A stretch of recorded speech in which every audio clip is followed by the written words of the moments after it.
మహాపరిశుద్ధుడు అయిన ప్రేమ కలిగిన తండ్రి, కష్టించి ఫలించినప్పుడు నువ్వు మమ్మల్ని ఫలభరితులుగా చేసినప్పుడు మాకు నువ్వు కిరీటముగా ఉంటావు. నాయన నీకు వందనాలు, స్తోత్రాలు.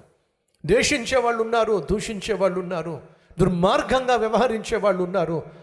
అయినప్పటికీ వారి మధ్య మమ్మల్ని ప్రేమించే స్నేహితుడుగా నువ్వు ఉన్నావు. ఈ ఆదరణ కలిగి ధైర్యంగా మా జీవితంలో ముందుకు సాగే కృపనివ్వండి.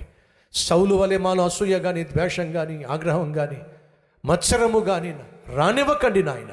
దావీదు వలె నాయన పైకొస్తున్నప్పుడు ప్రతిదినము శోధనల గుండా, పరీక్షల గుండా వెళ్ళవలసి వచ్చినప్పుడు విశ్వాసాన్ని కాపాడుకుంటూ, యోసేపు వలె పరిశుద్ధతను కాపాడుకుంటూ, దానియేలు వలె ప్రార్థనను కాపాడుకుంటూ, దావీదు వలె నీ సహవాసాన్ని కాపాడుకుంటూ ముందుకు సాగే భాగ్యాన్ని మాకు దయచేయమని, నీతోనే జయ జీవితాన్ని కొనసాగించే కృపనివ్వమని యేసునామం పేరట వేడుకొచ్చున్నాం తండ్రి.